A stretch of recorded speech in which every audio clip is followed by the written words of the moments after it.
The views expressed and the opinions given by the individual host and their guests do not necessarily reflect those of Para-X, its affiliates, or its sponsors.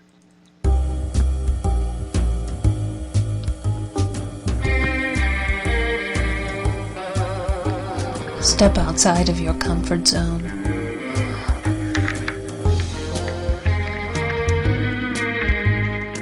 See the world with a whole new perspective. Join us and experience the unexplained on the Paranormal View. And welcome everybody right here to the Paranormal View on the Para-X Radio Network. I want to thank everyone for being with us tonight.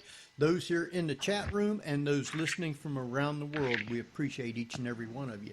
Tonight we've got a great show lined up for tonight, and I do want to welcome everybody and wish all those who are fathers a happy Father's Day for tomorrow, and hope your weekend is a great one. So with that, tonight we have with us Barbara Duncan. Hello, everyone. Jeffrey Gould. Hello. Tabby Cat Dash. How you doing, everybody? And as I said, we have a great guest tonight. Been on many times. We like having her. And with that, Jeff, why don't you introduce our guest? Absolutely. Well, our returning guest tonight is the wonderful Elaine Kusmeskus. Elaine is the director of the New England School of Metaphysics, and she is a nationally known astrologer certified by the American Federation of Astrologers. It includes, but is not limited to, author of over 25 books such as Soul Cycles, Astrology 101, The Art of Mediumship, and the Medium Who Baffled Houdini. Elaine has also written articles for the American Federation of Astrologers and Fate Magazine, and she's taught in psychology and parapsychology at colleges in New England. So welcome back, Elaine Kuzmeskus. Thank you. I'm very pleased to be back on the show with you. And thank you for that very nice introduction, too, Jeffrey. Oh, you're welcome. He does a good job most of the time, as long as his mic works. He does. Most of the time. Yeah, He does well. Yes, he does. He's got that nice Taurus voice, too. I know he's got the sun in Taurus. Well, that's an actor. Sun, Moon, So. Mercury. Yeah. Taurus is in my Sun, Moon, Mercury, and Venus. You can tell. Taurus rules the throat, so usually people with a lot of Taurus planets have very beautiful voices, melodious voices, and they have a healing, calm presence, generally speaking. Does that sound like you, Jeffrey? Well, the first half, certainly. Okay. Well, I mean, the second half. I mean, I've always thought I have a kind of a weird voice. When I was growing up, I thought it was like walking on gravel. Oh, no. Oh, no, Jeff. Distinctive. Well, I'm a Taurus as well, so Nice. perhaps my voice is the reason that my cats go to sleep on me all the time, because I just woo them to sleep. Oh, Barbara, it's nice. Now, there's a tabby cat. It's okay. Are you an April or May Taurus? I'm a May Taurus. Oh, you're a little further in the side then, yeah. So we're going to be talking about the horoscope for the planets and everything for 2021. And what are some of the changes that are in store for us this year? Well, thank you for asking. You know, there's a lot going on this year. First of all, we should talk a little bit about sort of what is going on in the United States chart, because right now, June 10th, we had an eclipse that had a great deal of effect on us. And we are at the solar eclipse on June 10th was at 19 of Gemini, and every year we have a solar eclipse, so it's not unusual. But, you know, this particular eclipse was very strong. And very often when we have eclipses, they represent in the horoscope of the nation changing environments and changing circumstances. So I think what's going to happen is we're going to find within the next between July and, well, between June and October, a lot of changes going on. And I think the first that we're going to notice is that there is some good news. I like to start with some good news, and that is Jupiter is in the planet of Pisces, and it's going to be there until July 28th. And Jupiter is in its own sign when it's in Pisces. So it will be making a positive aspect to our Venus in the horoscope of the United States. And I think this is very good for the president's image, for the United States. It should bring some more optimism. And perhaps we can get a bill passed so we can get some funds to repair the nation's roads, bridges, and infrastructure. We'll see.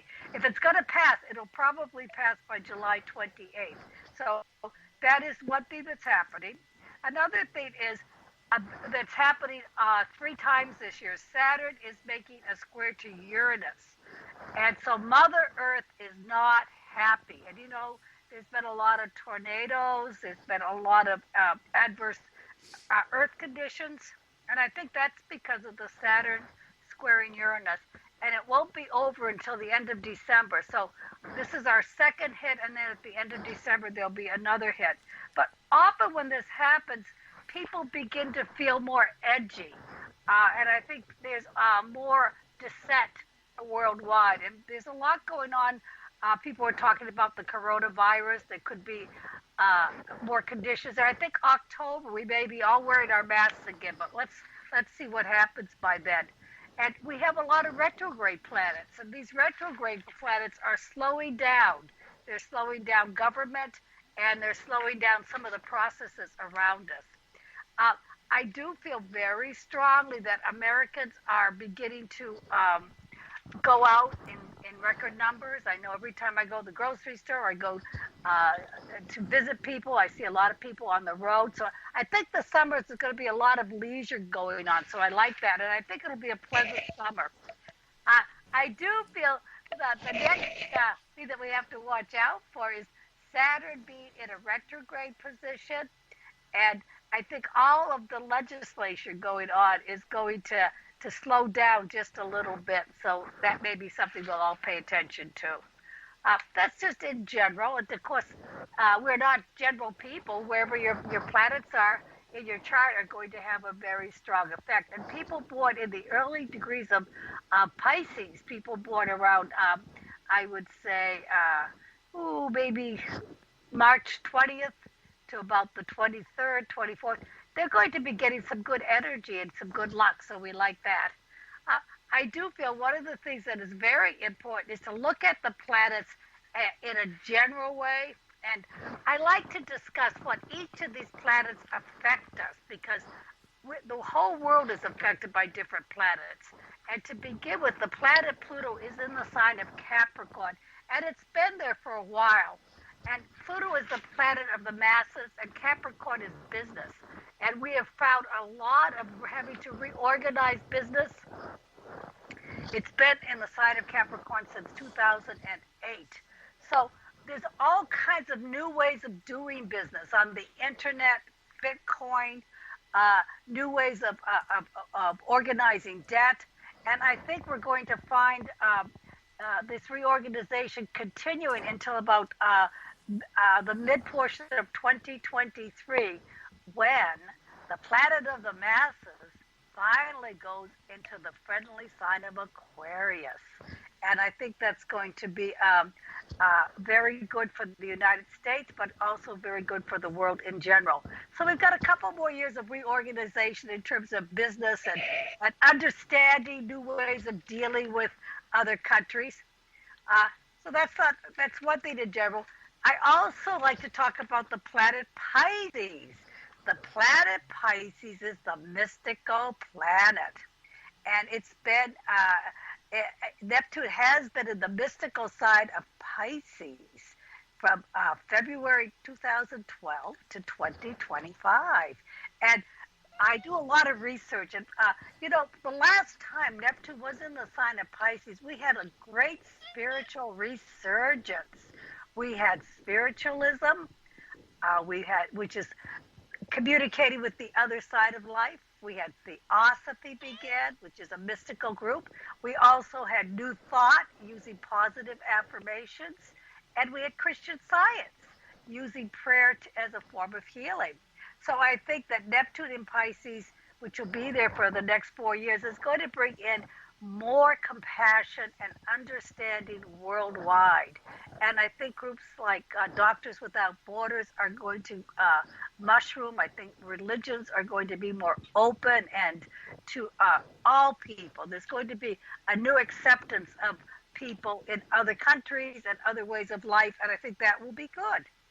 I also think we were talking just before we went on the air, just briefly about UFOs. I will predict by 2025, the government will have released some significant pictures of UFOs. Whether you believe in them or not, I think everybody has a right to investigate and decide for themselves if they exist. And I personally feel there are such things as UFOs, but I don't think all the encounters are real. I think some of them are probably lights and things of that nature. But I do think that's going to be a big issue in the next 3 or 4 years. And I think books about UFOs are going to be increasingly popular. Edgar Mitchell wrote a book, The Astronaut, about how he had some encounters with unidentified flying objects while he was in space. So there's a lot of people coming forward. Gregory Corso, a retired officer, wrote a wonderful book talking about some of the things that have come through advanced technology taken from reverse engineering of UFO artifacts. So more of that is going to come out. I also think that I feel so excited about medicine in the next 4 years.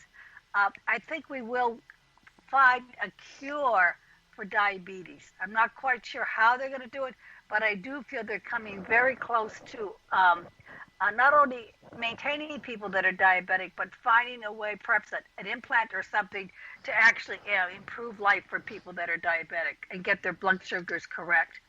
All right. Another thing that I could see is more interest in using the mind to heal. And in psychology, the new buzzword is mindfulness.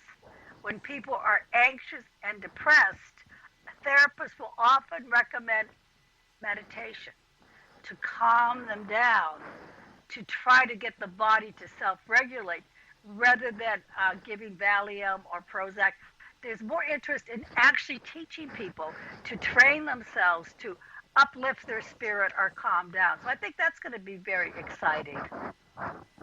Do you have a headset with a microphone on it? Yes, I do. Am I moving too much?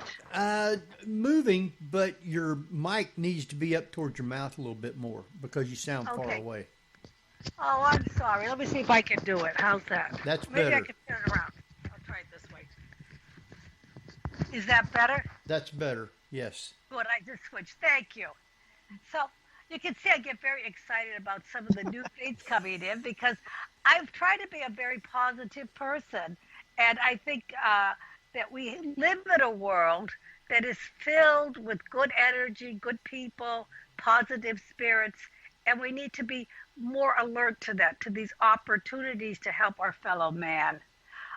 I also feel that electric cars are going to be the new thing. I feel very excited about those in the next 3 or 4 years because I think with Neptune in Pisces, there's this very strong feeling that we should be having renewable energy, that we should take care of Mother Earth, that we should find ways to not waste, find ways to make sure things are done in a way that are sustainable. So those are all things that come in with this Neptune in Pisces movement, which we like.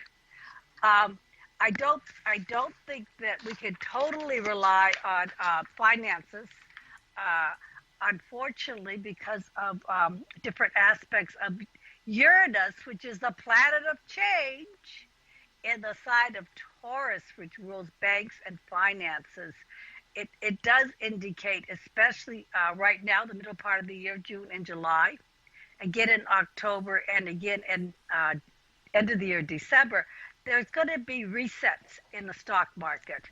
I know I've given you a lot of dates, but a lot depends on how the market reacts to different world events. But I will say that individuals who have are in the market for the long term will be fine. But I think there's going to be, as usual, a lot of ups and downs with Bitcoins and some of the .com stocks and things of that nature. So that's going to be something people will be looking at. We find with Saturn and Jupiter is another thing that's very interesting. Saturn is the established order. It's like our big brother.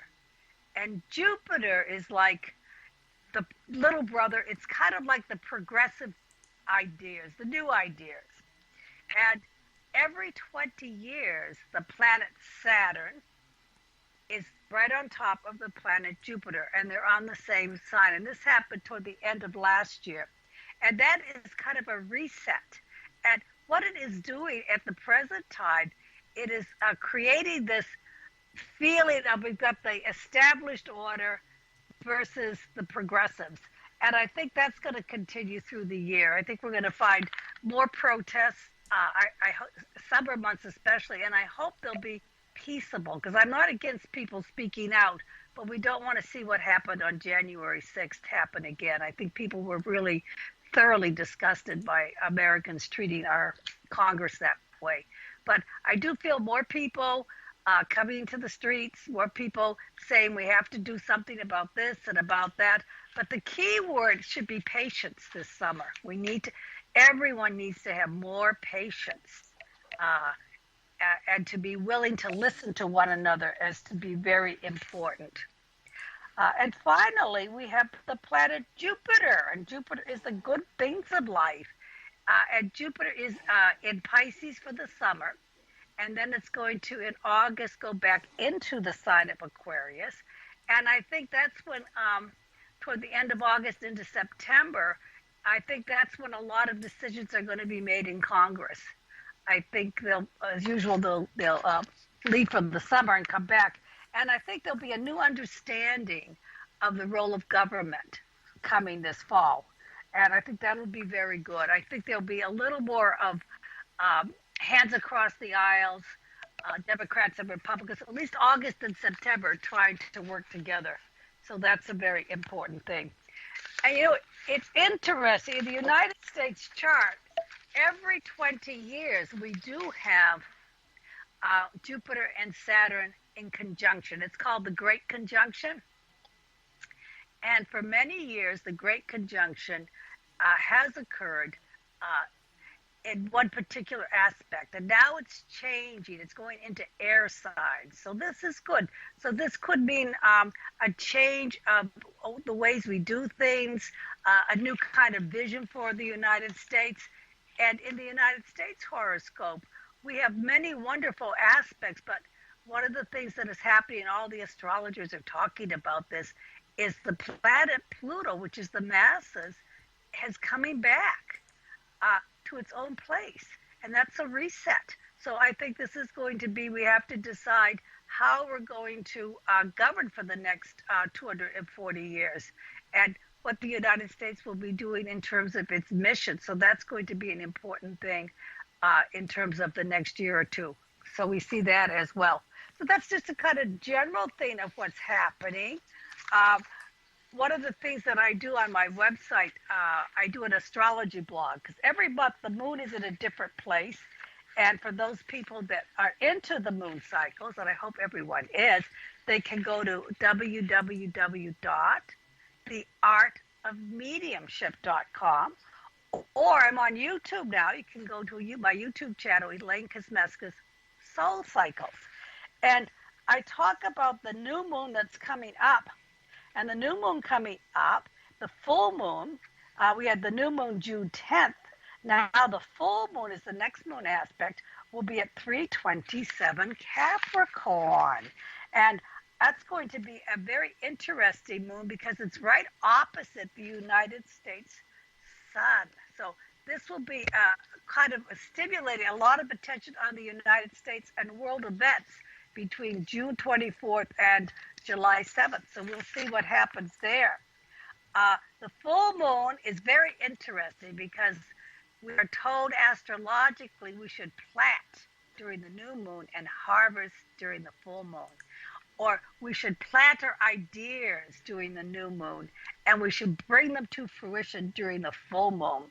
So the full moon in Capricorn, I feel, will bring people down to earth. It's also the time when many fiscal budgets end, June 30th. And we're going to see people asking for more accountability in government spending. And fortunately, it does make a wonderful aspect to Jupiter. And that's why I think people are going to try to work together just a little bit. And there'll be an increase, of course, in traveling with Jupiter in Pisces, because Jupiter in Pisces does like to travel. Just a little bit of what's going on. I've got questions already lined up here. I love it. Yeah. And I want to let everyone know it's in the chat room. If you do want a reading tonight, it's just going to be, a simple reading, but I believe what we need is the birth month. Is that right, Elaine?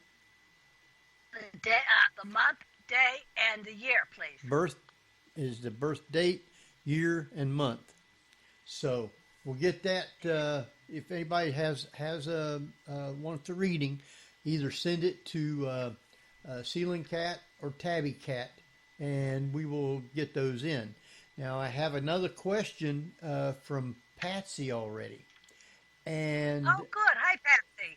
And she wants to know. Let me get it up here because I had to move it. She wants to know: will the government acknowledge that aliens are here and that humans have been taken?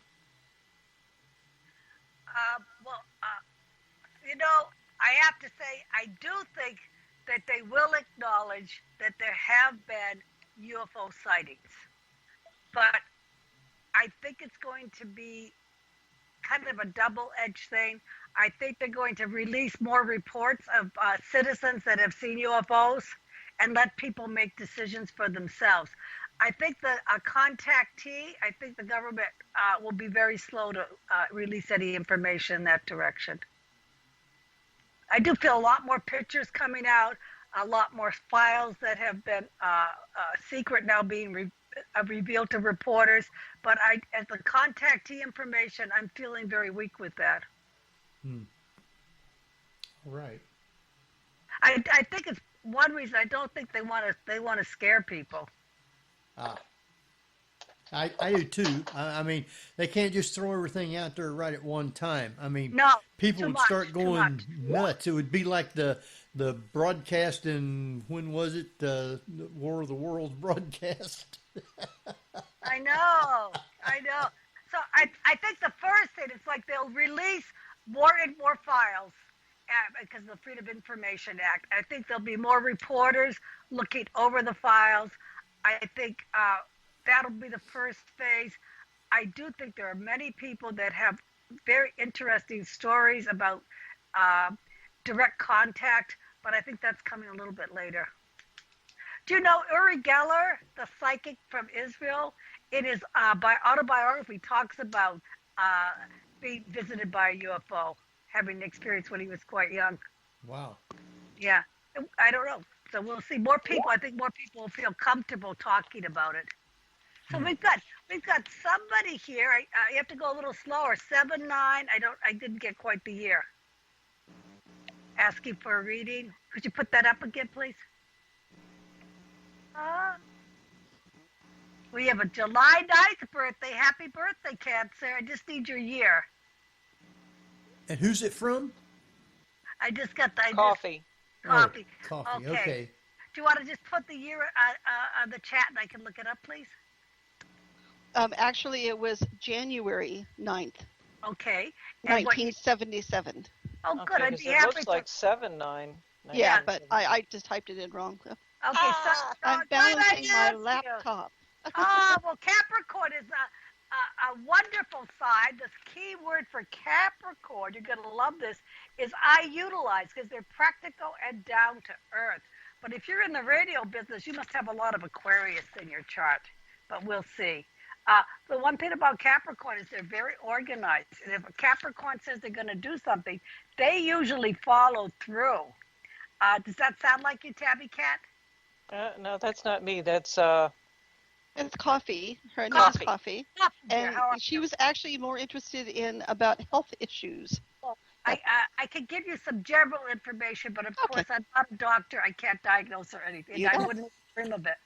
Okay, but anyway, Capricorn, you're about the mid portion of the sign, and you do have your moon in Virgo, and Virgos usually are very good about taking care of their health. They tend to worry a little bit more about their health than they should. But you're an intelligent Capricorn, because your Mercury, which is your mind, is also in the sign of Capricorn. And I have some happy news for you. Your Venus is in Pisces, and Jupiter's going to be going over it the next couple of months. I would feel that you should be getting out in the sunshine, enjoying life a little bit more. And if you've had any tendency perhaps to feel a little down from the pandemic, or a little bit of arthritis, or a little bit of feeling not quite yourself, I think you should be feeling better. I do. And I also like the Mars in Capricorn, because that's exalted in its best position. So you're the type of person, you will get all the research and information that you need to be as healthy as possible. One thing that you can know about the signs, Capricorn is ruled by Saturn. And I always say to people that have a lot of Capricorn in their chart, they need to watch the bones. They need to get, plenty of rest, because Capricorn individuals tend to overdo. And since Capricorn is ruled by Saturn and they have their feet on the ground, sometimes they need to get out of the everyday world and do a little mindfulness or meditation. Have you ever done that? Coffee? No, she clapped in the chat room, so evidently you're pretty darn close to what she was asking. Yeah, that's a tough thing. Capricorns worry more than they should. So anything that gets you out of the worry position, going for a walk, listening to beautiful music, or even if you want to do a form of mindfulness, there are plenty of beautiful tapes on the internet you can play, would be very good. Okay. Patsy asked also, she wants a reading. I'd be glad to. Patsy's birthday is 3/29/1953. Right. Well, she is an Aries, and I'm on Aries also, so I can talk woman to Patsy. And Aries ladies like to go, go, go. And she is full of energy usually. And the thing about Aries ladies is they're very generous, and they like to have a nice appearance, because Aries rules the head, so they like to have their hair done and makeup. And Aries, I always say Leo wives are the most expensive wives of the zodiac, because they like all the jewelry and the finery. But Aries ladies make a close second, because they like to be beautiful as well. So that's very good. And I would say Aries ladies, you're at about 9 degrees of Aries.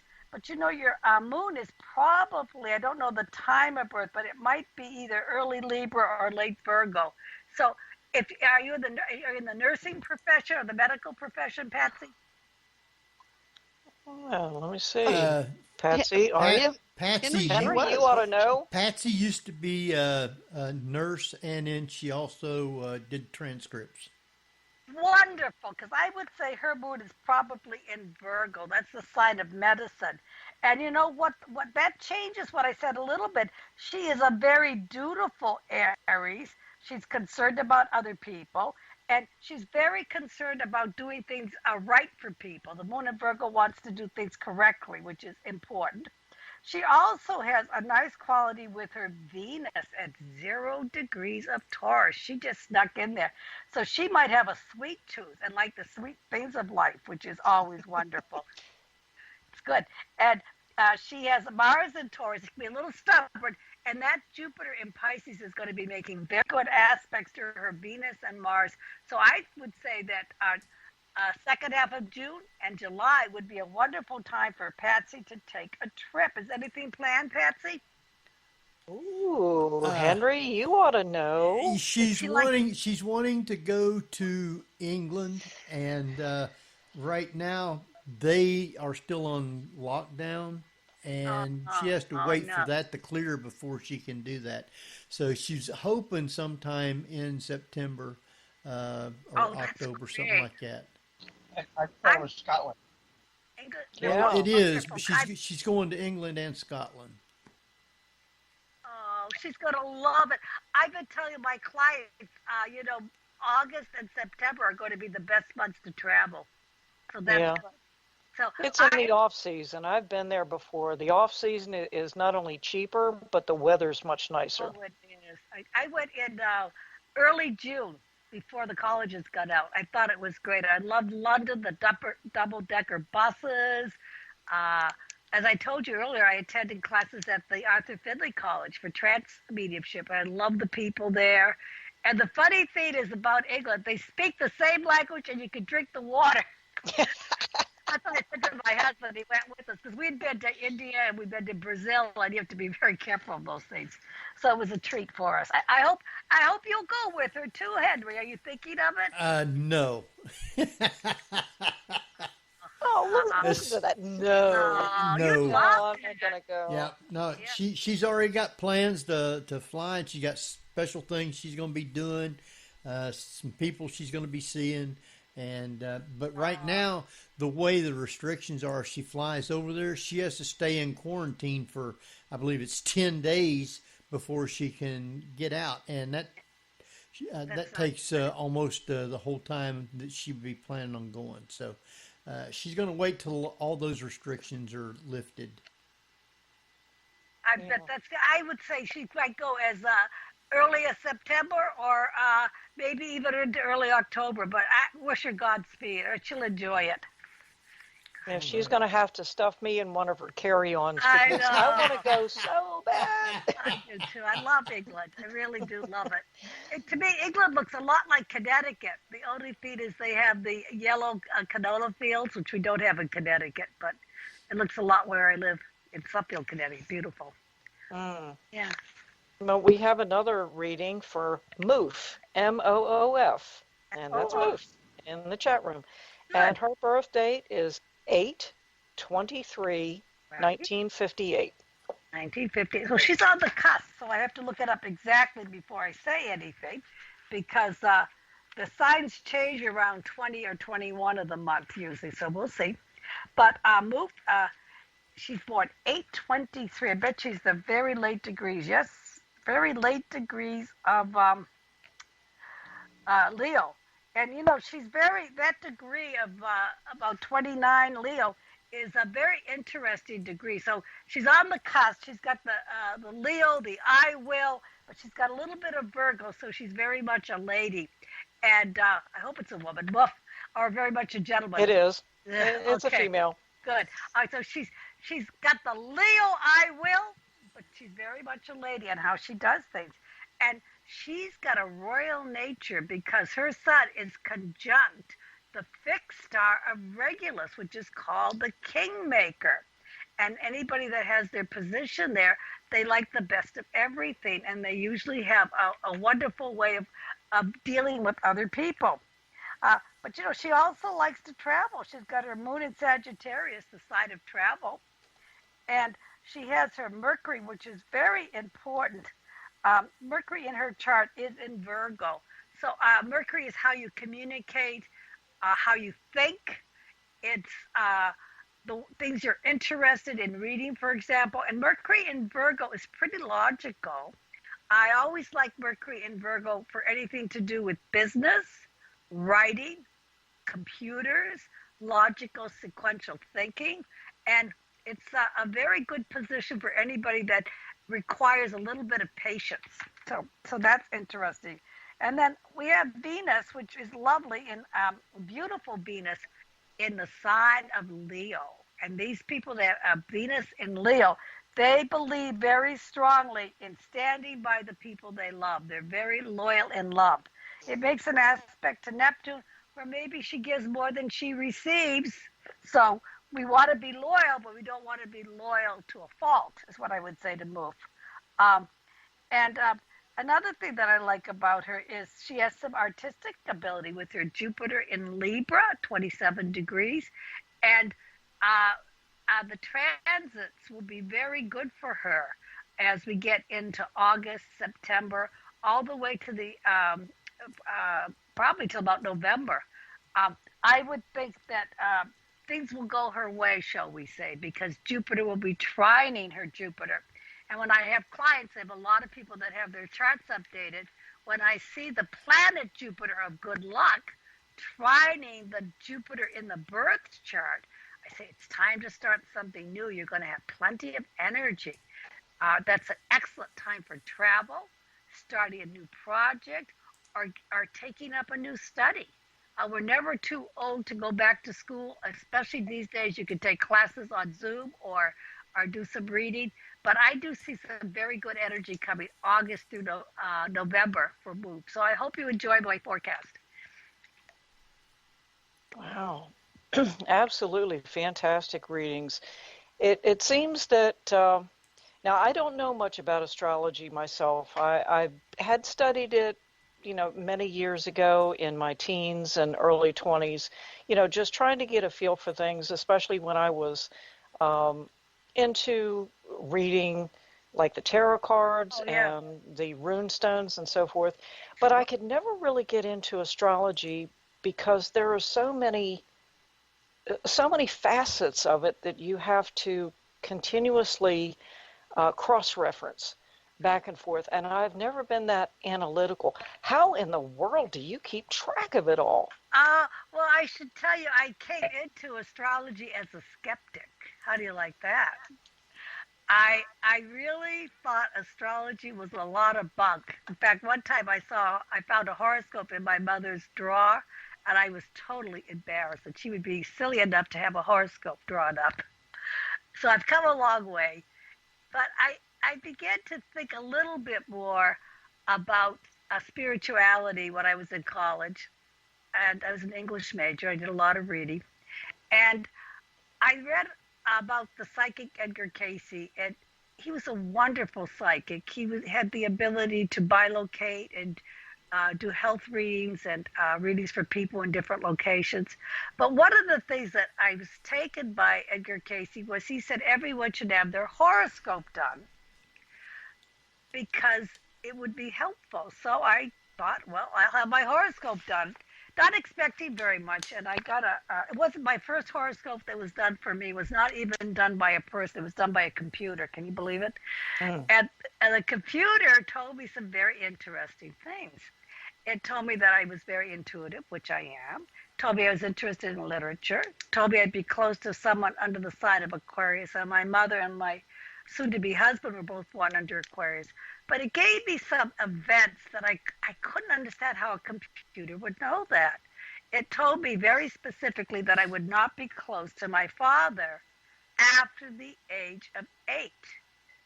And that was very accurate because my parents divorced when I was 8 years old, and my father remained in Los Angeles, and my mother went to Boston to live with her family, a wonderful, wonderful grandparents. But I never saw them again until I was 22. So I thought, how can a computer know that about me? It kind of got my goat, And I am very curious, which I think is a good thing because they say curiosity killed the cat, but I always say, satisfaction brought him back. Good to be curious because you learned something. So I began to try to figure out how a computer would know that about me. And so I started studying astrology, and I realized that really events can be predicted from astrology. And we can also, which is very important, improve our mental attitude and learn how to deal in relationships better with astrology. And I was fortunate because Frances Sequoian, who wrote the Astrologer's Handbook, ran the New England School of Astrology in Boston. And I took classes with her for 3 years. And she was like on the board. She was incredible. She was on the board of directors for the American Federation of Astrologers. She did the charts for the astronauts. I mean, she just was very knowledgeable. And then after about 5 years of study, I took an exam with the American Federation of Astrologers. It's an 8-hour exam. And I was accredited as an astrologer. I got my professional accreditation. I've been doing it ever since. And I've enjoyed it because I've learned a lot about people. I think I've helped people, certainly tried to get them on the right path. And I think the important thing about an astrologer is you should be inspiring people. You should be seeing what there is that they can do that will improve their lives. When I do chart analysis or comparisons, I never tell people who to marry or who to divorce. That's not what an astrologer should do. I just tell them the cycles, and I say, these are the cycles. You have to work through them if you want the relationship. If you don't, then you might have to take a break. But I do believe that it does help people. Yeah. So that's how I came into it. And I do feel that people don't realize there are many branches to astrology. You're quite correct, Barbara. There's natal astrology, which is the individual's horoscope, and it's based on your exact time of birth and place of birth. But there is also another aspect of astrology called synastry, or chart comparison, where an astrologer will look at two charts and compare them, and that can be helpful. And then we also do mundane astrology, which is world astrology. And these are the things that are affecting the whole world in general. And believe me, every important country has somebody on board that's doing astrology for them. Wow. They may not tell you that, but they do. I know. Wow. And then there's horary astrology, which I could never wrap my arms around, completely. I'm glad you brought that up. Horary astrology, what it is you do an astrology chart, a horoscope, for the exact moment when the querent, the person, asks the question. And whatever aspects are present are supposed to give you an answer. And it does work. It does. Yeah. Wow. And of course, it does, but it's very difficult to read. It is. It has a whole different set of rules. Yeah. Yes. Yeah, it does. Wow. Yeah. I got a question from Sherry, and she was wondering her birth date. Hold it. I got it here somewhere. She just give it to me. Is February the 15th of 83. Okay. Well, she's an Aquarius. She's a woman for the new age. We're supposed to be in the age of Aquarius, and I think we are, because we have air travel, we have a lot of things going on. And the Aquarius is an air sign. I can tell you a little bit about the sign Aquarius. It's an air sign, and the symbol of Aquarius is a water boy, and he's got the water pitcher over his shoulder, and all the water is flowing out. So you look at that and you say, that's not right, but no, it really isn't water. The Aquarius person is giving knowledge, information, and that's how Aquarius people are. They love to share. They are naturally friendly people usually, and they can be just a little bit independent because they're ruled by the planet Uranus, which is a very independent planet. But Sherry's got an individual chart, and we'll hit some of the highlights. Sherry is born February 15th, so she's about 26 degrees, or toward the end of the sign Aquarius. And the same thing I have to say when I saw the other person, I would say August through November should be very good for her, because Jupiter will be going right on to her sun and should expand things around her. If she's working, I hope she gets a raise. If she's looking for work, there should be more opportunities for her. So we like that. Well, she wanted to know, like, when the borders and stuff would be open, because her business depends on if she can do things, because she needs COVID lifted for her business, because she has to travel for her business. Oh, I see. Well, I do feel August, September good. I get a very weak feeling with mid-October to late October, and I do think we may be wearing masks then, so it might be a temporary shutdown, but I don't think it's going to be like the last year where everything shut down. I think it's going to be in selected areas of the country because of the new variant. I don't think we'll be totally secure until probably the spring of 2022. There may be outbreaks in different places. Now, I'm not a doctor. I don't analyze, but I'm just looking at the chart, and that's what I'm feeling. The big thing that I'm concerned about is we may be having more problems with Israel in October. I did the chart of Israel, and the moons then are not as good as they could be, so that could make the world news. I think August, September, she should be able to. The border should be. People should be able to do things. So I feel good with that. Again, if it's shut down, it will be a temporary shutdown. And she's a very intelligent person, very capable of doing things. She also has what I really love here, and I think should make her feel well, is Jupiter is trining. That means a good aspect. The good luck planet is shining on her lucky north nodes. So her intuition is very good. And I think that there should be new opportunities for her right as we're speaking. So I think the summer all the way probably till mid-October that she should be able to go back to business in a gradual direction. But she's very intuitive. I think she's going to have new ways of operating that are going to be very helpful to her. And she also has, which we love, she has her Venus in Aquarius right on her sun. So people like Sherry. They enjoy talking with her. They want to help her. She's a good networker, and she can get things going in that particular direction. In terms of things being really, really good, we want some really good stuff. I would say we're going to have to wait probably to the spring of 2022. And I know she's the type of person, she will stay in business and work very, very hard.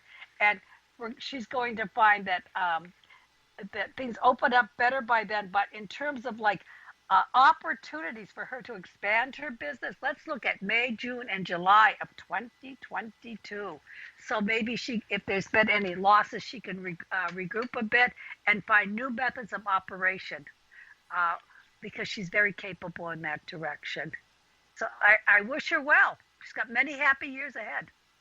All right. Oh, fantastic. So Barbara or Tabby Cat, either one of you guys got any more people asking questions?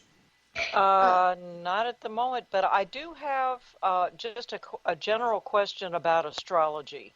Elaine, considering that the planets themselves have an effect on the Earth, the moon definitely has an effect on us.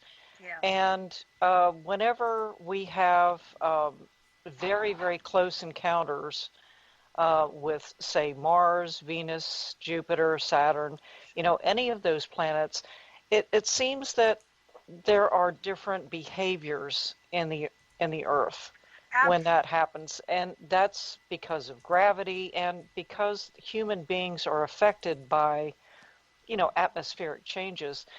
Is that actually considered a part of astrology when you put all of that together with actual science? I mean, I know that was not the case many, many years ago, but is that something that you actually look into as part of astrology now?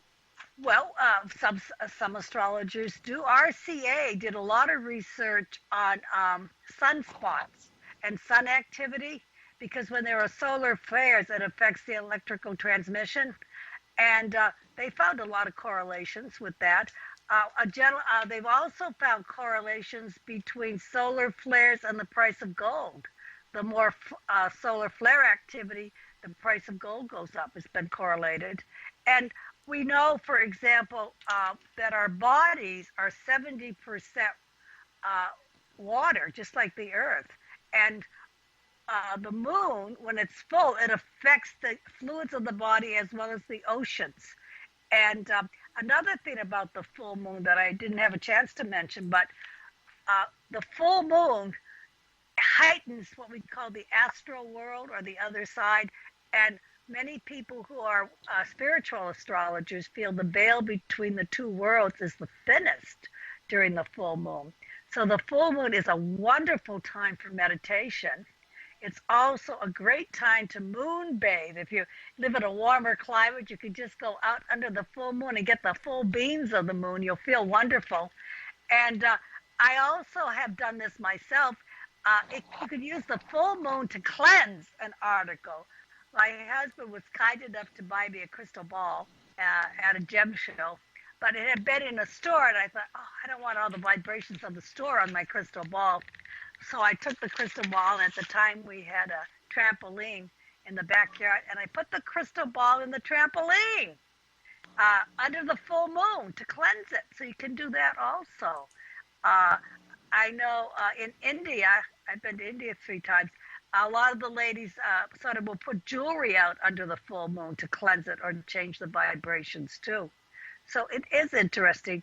I think that we are all affected by the planets, some people more than others. And to me, when we have a lot of difficulty, a lot of retrogrades, my clients will come in and they'll say, no, my rays didn't come through, the Mercury retrograde, my computer's giving me trouble, or boy, I bought a car and it's just 11. And so you'll find that people are affected by planets when they go in retrograde motion as well. The thing is to work with it wisely and not overreact. And Elaine, I know that there are some astrologers that use the adage that heliocentric astrology with Jupiter and the Earth aligning, that there tends to be more earthquakes. Do you use that at all? I wish I had the knowledge to say yes to that. I don't have a background in geology, but I've done research on astrological aspects over time. And the last time Uranus squared Saturn, it was in the late 1930s, before the Great Depression. That's why I feel the banking system is not as stable as we would like it. Although I don't think we'll have a depression like we did in the late 1930s, because we have a lot of safeguards in place. But still, we have a lot of things that need to be sorted out, shall we say, financially. Very much so. Yeah. Yes. So. Well, it's interesting how, especially the outer planets, affect generations, and we do see almost like a herd-like effect when there is the outer planets making these types of aspects, right? Absolutely. Just think about people that are born with Pluto. That Pluto will be in one sign for 20 to 30 years, so you've got a whole generation that have that signature. The children that are being born for 2008 to about 2024, they have Pluto in Capricorn. They're going to be a little more practical as they grow up. And the next generation coming up is going to be the Pluto to Aquarius generation. I can't wait for these kids to come, because Aquarius is the sign of astrology, so there may be a resurgence with astrology with that as well. Different things. I think that people also don't realize this, but we have what are called the nodes of the moon, which are about 18 years in one sign, 18-year cycle as they go through the signs. And many times where the nodes are, especially the Vedic astrologers feel, has a lot to do with reincarnation influences. So there's all kinds of ways of looking at astrology. Yeah. So astrology has to do with reincarnation. That's something that I never really thought of. It can, especially Western astrologers do not deal with it per se. But Vedic astrologers believe very strongly in reincarnation because it's in the Vedas. Remember, Hindu astrology is based on the religious text, the Vedas. And they do look at a chart, and they tend to be a little more like what happened in your last life is going to have a strong influence on the present. So it's kind of interesting to take that look as well. Huh. Wow. Yeah. I personally believe that astrology works because we are here to learn spiritual lessons. We're here to use our talents, and I believe that we've developed the talents in many lifetimes. And we're also we come back in a soul group, and as a group we learn to work together and to change things we couldn't change before, and to go forward. So I think astrology could be very helpful in that. Yeah. I think, an awful lot of people look at astrology as not exactly a bunch of bunk, but they look at it as most of a metaphysical type of thing that really should not be relied on. But as you pointed out, there is actually a scientific point of view aspect when it comes to the alignment of the planets. So if anybody really bothers to look at astrology as not necessarily a science, but a fact, that the planets do affect human beings. It affects the environment. It affects our climate. And it isn't just the moon, it's all of the planets that are around us that have to do with our gravity and everything. It has to do with our,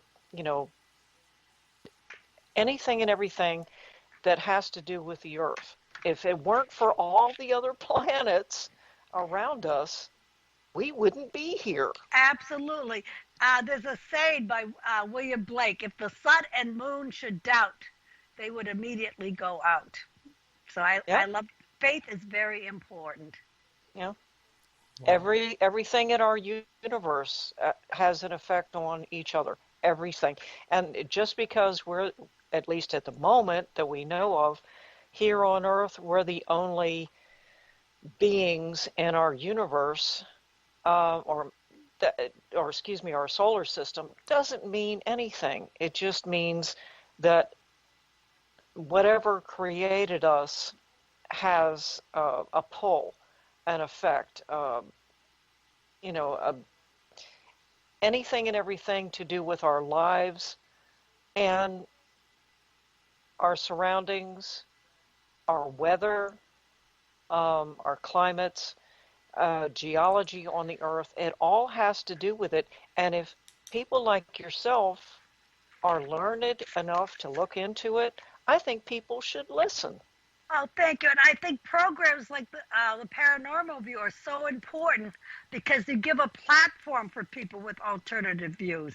So it's very important to keep this kind of dialogue going. And that's why we like to have you on. Thank you. Yes, Now, definitely. It's time for us to go ahead and take a break, and I think we'll go ahead and do that now. Elaine, I wanted to let you know that you aren't going to hear anything on break. However, your mic's live, so I appreciate it if you mute your mic until we come back on. Okay. And you'll hear me talking. All right. You'll hear me Here we talking when we come back on. So just All hang right. loose then. All right. With that, Thank you. I'll mute it right now. okay. There we go. Jeff, I want you to take us out for break. How's that sound? You're listening to the Paranormal View on para-x.com with hosts Henry Foister, Ceiling Cat Barbara Duncan, Tabby Cat Gash, and myself, Jeffrey Gould, with tonight's awesomely gregarious guest author, Elaine Kusmeskus. So stay tuned for more of the Paranormal View after the break. All right, I'm back on for just a minute, but some reason or another I lost my commercials. So as soon as I find this, well, I don't know what happened. I had it on there and clicked it, and something happened. So give me a minute here, and I'll try and find them again somewhere. Well, we could do a horary chart to find out where your commercials are. There you are.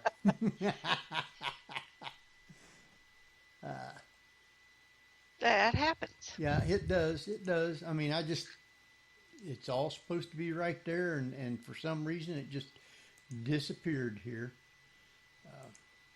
Well, I think Mercury's coming out of retrograde, if I'm not mistaken.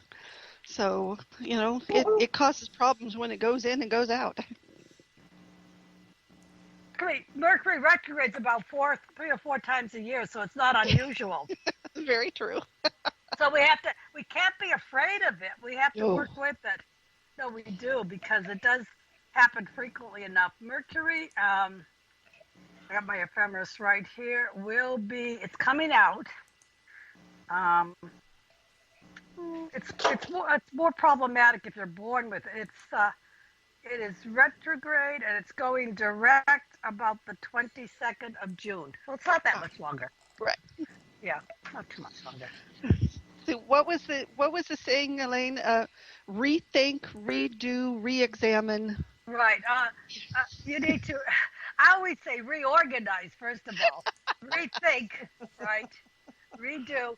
But sometimes the worst thing that happens is you break a dish. I mean, it's not always going to be terrible. But I would not want to make a major purchase on retrograde Mercury, because you might have to bring it back, or it might not be quite what you want.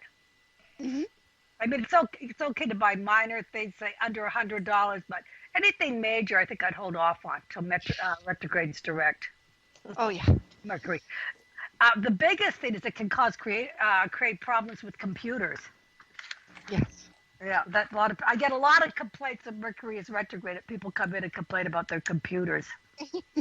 Yeah. We live in such a great country. We're going to get through this pandemic. I know we are. Yeah. Be stronger, and good things are going to happen, but it's going to take a little while. We all have to have patience. Well, they've already lifted most of the restrictions locally here. So my favorite Wendy's has finally opened up. Oh, and I went in, and they're not even. The staff is wearing masks, but the people, no, we can walk right in. Most of the places have taken down their must have a mask to come in the stores. Some still do. Oh yeah. But yeah, hooray. Well, that's good. Good. Yeah. I'm concerned about the people that won't get vaccinated. Yeah.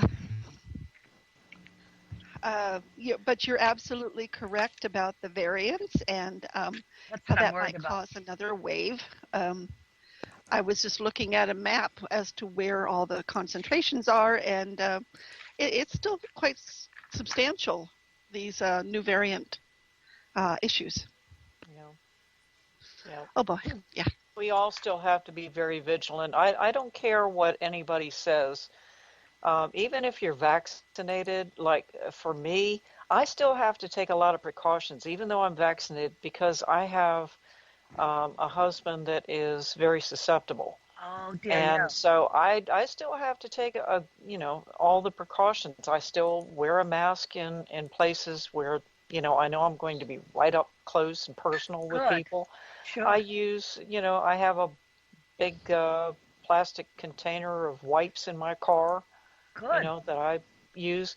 I'd still want to be safe, even though for me personally, I don't think I've got that much of a problem. I still have to be very, very careful for him. So even if somebody isn't really all that aware or doesn't really care about themselves, at least be mindful of other people, for crying out loud. Absolutely.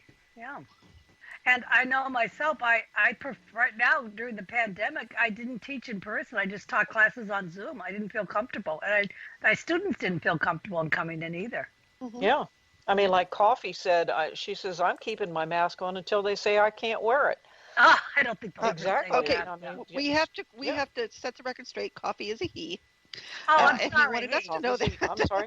Sorry. It's hard to know. Well, also, let me ask you a question about pandemics and how it resets global thinking, because I think that's an important part of astrology as well, is that global reset of how we react and how we behave in cultures.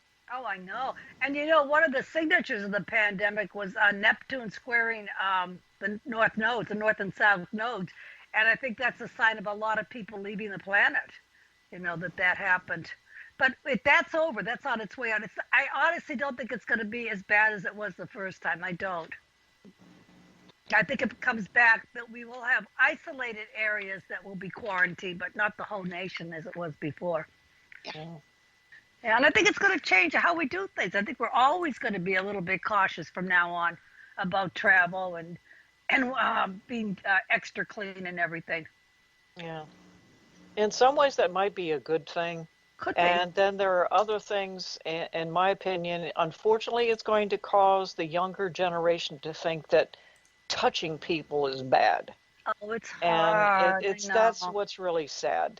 I miss hugging people, but you really can't.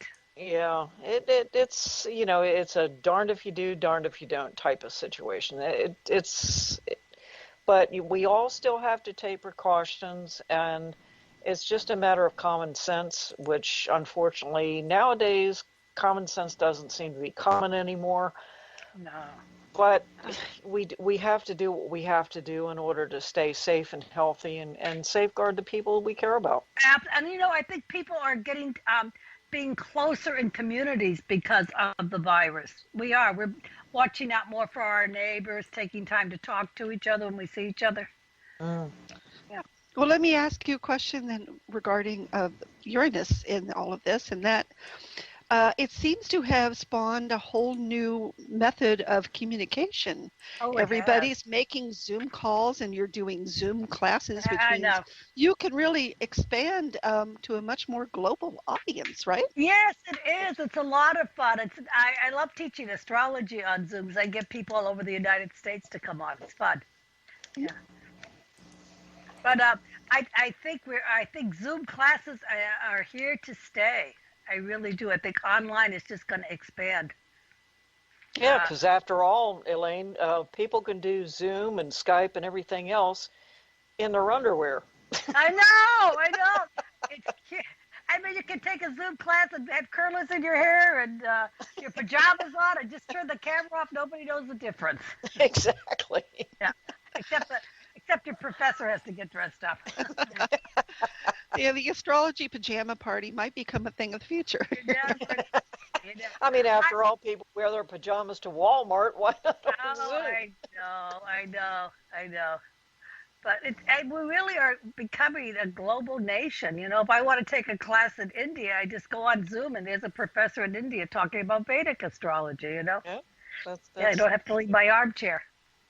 Oh my God. I mean, when you consider that I come from the generation that when my first job was actually at one of those old-fashioned plug-in switchboards. Oh my goodness, Barb. Seriously, you know, I worked for an insurance company where that's what our method of communication to put calls through was at a switchboard. You know, you unplug one and you plug it into another and, you know, that sort of thing. And now all you have to do is pick up a little device and punch a couple of numbers and you can talk to somebody, like you said, in India. It is amazing. It is the technology. I think it should make us more concerned about people in other countries. I really do. We'll see what happens though. Yeah. Because what happens in India affects us. England, Germany, we're all in the same communication system. Yeah. I mean, I have a communication with someone in Scotland. Oh, nice. And this person happens to be a nurse there, and they see a lot of what's going on in Scotland firsthand, you know, with the pandemic and so forth. Sure. Yeah. And now that Scotland has opened up and are allowing people to go around, this person is just going nuts. I can imagine. With their team, just going places and investigating and socializing and everything. Of course, they're taking the precautions, but they are just absolutely going crazy with how much they're able to get out and do things. Isn't it wonderful?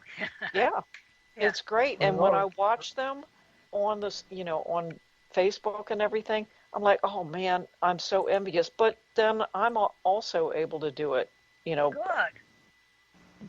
Of course, the precautions, but I've investigated a few times. We've had company. And I think when it comes down to it, all of the signs that you've mentioned with, you know, the pandemic and the possibility of another surge coming on, that should be a very big precautionary tale for people to not be so lax. I know. I'm more concerned, about young people, you know, going out to parties, but they don't go back and they visit their grandparents. They don't realize what they're doing. Yeah. Well, Elaine, there was, you know, kind of changing gears here. Sure. I mentioned earlier this evening that I have your book, The Art of Mediumship, and I was very curious. You have one chapter about channeling as a medium and so forth. Right. Now, of course, that involves actually letting yourself go and allowing yourself to communicate, and there's different stages and so forth. Yes. And now it says the beta, the relaxed, the alpha, a light yes. trance, theta, deep relaxed, and the delta. Mm-hmm. And when that comes down to individuals doing that, not just yourself, but anyone else that would like to do that. Right. Well, there are 4 stages, and this is scientifically proven by the brain waves. The beta stage is what I hope everyone is right now tonight, and that's alert and awake. And then the alpha stage is how you feel like when you are watching a TV program or listening to a music so intently you don't hear somebody come into the room. You're very relaxed, which is great. And I know sometimes when I was working at night, I used to teach at a college at night, I'd turn into my driveway and I just couldn't quite remember how I got there. I was so used to taking the same route because I was so relaxed, you know. Then we have what's called the theta stage, which is used in hypnosis, and that puts you in a deep, deep state of relaxation. And then we go to dead trance, which is, of course, the delta stage. Now, mediums are people that are trained to communicate with the other side. I have a spiritualist medium, and as a spiritualist, we believe that people do continue past the change called death, and it's possible to communicate with the other side. So the mediums are trained by the National Association of Spiritualist Churches. But you're trained to go very gently into trance. So you would probably, if you were going to be a trance medium, start with like a alpha stage, a relaxed stage. And my teacher, Gladys Custance, used to always say, the most important thing to develop your psychic skills is relaxation. Reverend Gladys always said, tension shuts the door. So before we would do any mediumship work, she'd have us sit in a circle. There'd be about 40 of us in Boston, Massachusetts. And she would play some very beautiful music. We'd do some breathing, some visualization, and we'd be ready in a very relaxed stage. And most people that do psychic work or mediumship work in that kind of alpha stage of relaxation. Now, there are some mediums such as Reverend Arthur Ford. Have you ever heard of Arthur Ford? Yes. Okay. He was a full trance medium. He would go right down to delta or dead trance, and he would actually almost fall asleep, and his guide Fletcher would come in and do the mediumship session. Edgar Casey, the sleeping prophet, was a full trance medium.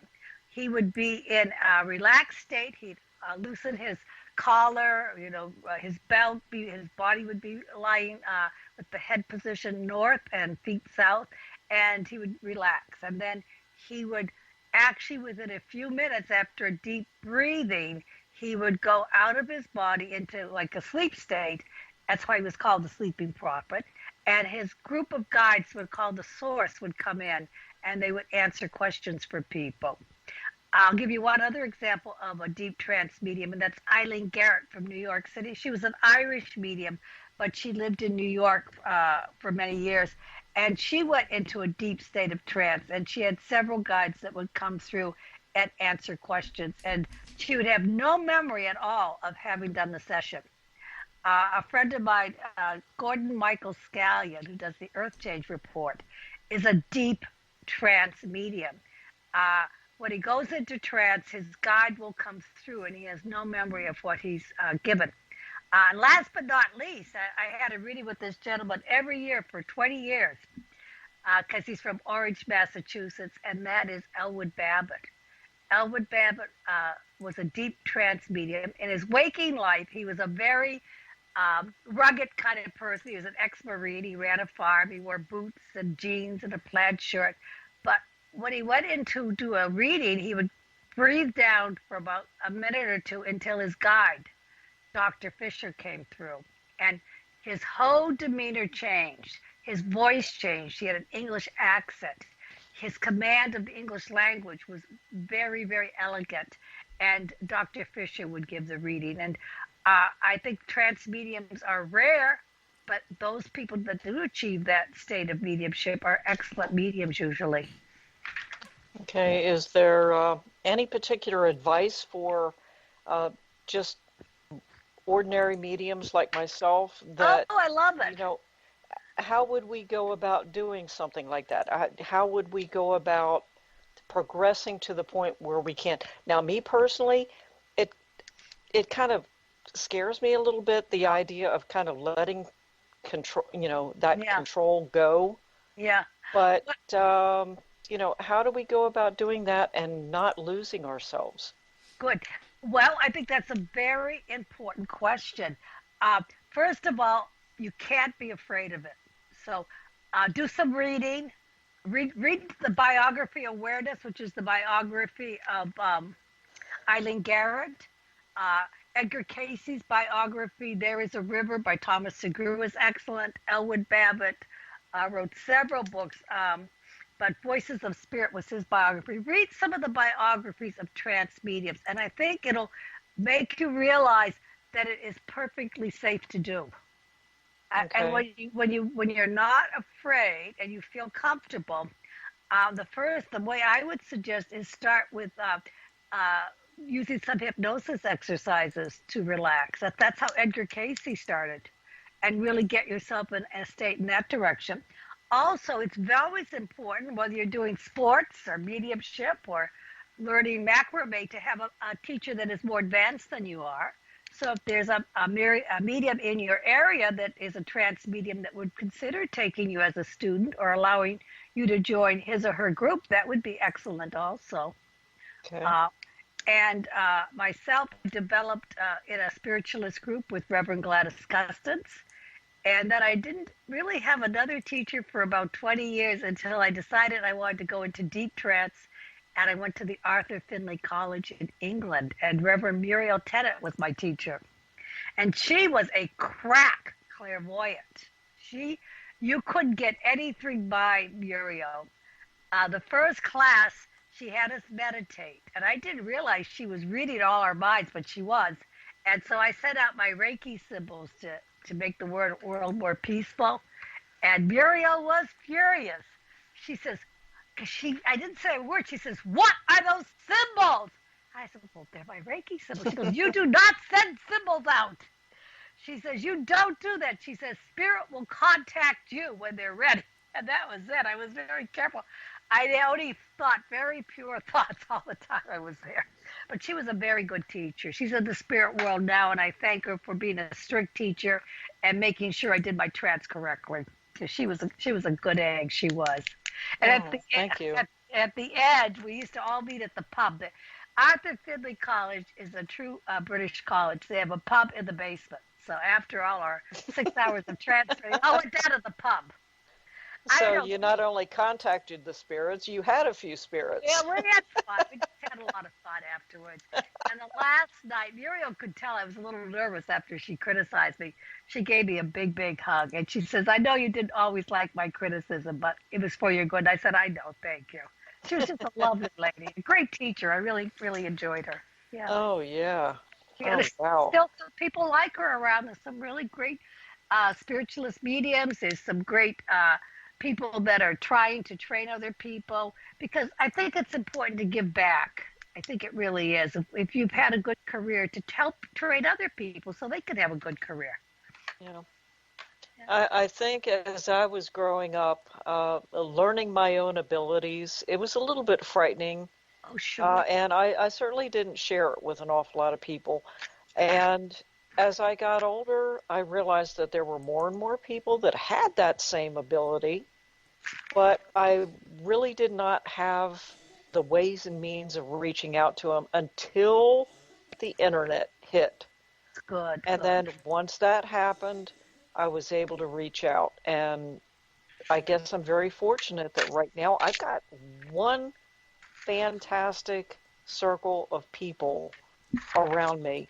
Wonderful. And some of them are right here in the chat room and on the air with me right now. And I'm very, very fortunate. Oh, that makes a lot of difference. I was fortunate that my grandmother, who I lived with in Boston, was also, she wasn't a medium, because in those days ladies didn't work, period. But she was an excellent psychic and clairvoyant. You really would not believe how accurate she was. And she would only, like, once in a while read the cards for people. They were regular deck of playing cards for friends. And she was just incredibly accurate. My uncle, John, who was engaged to my Aunt Polly at the time, they weren't married yet, had gone out and bought his new love all these presents.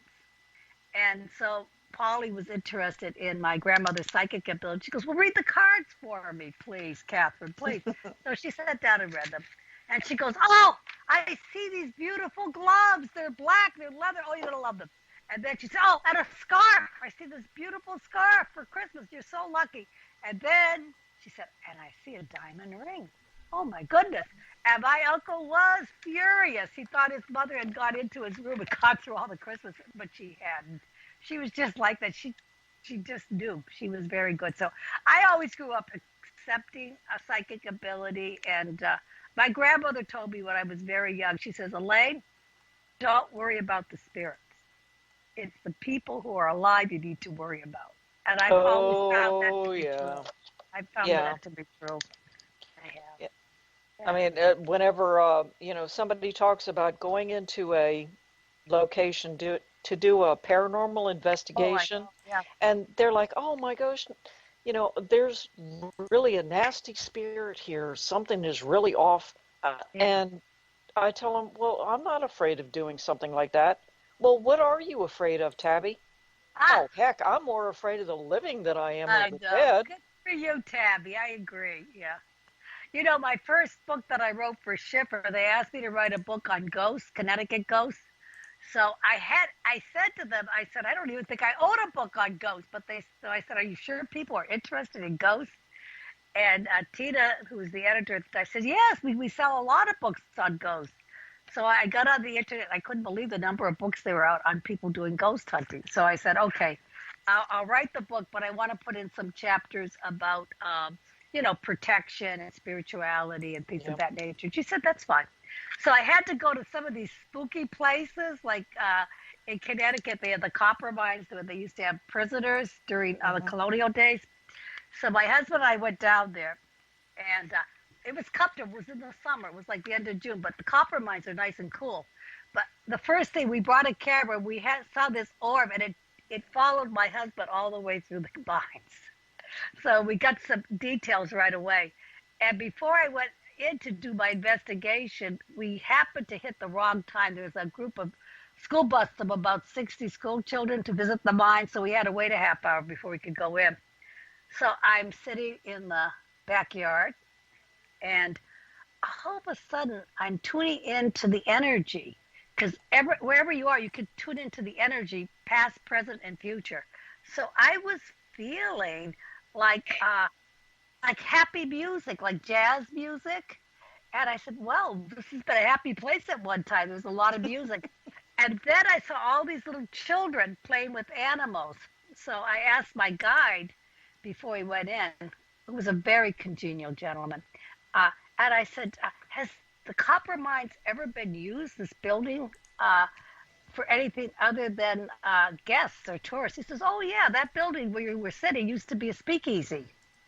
And then he said after that it was a small zoo for children. So you could pick up the energy where it had been before, as well as what's going on.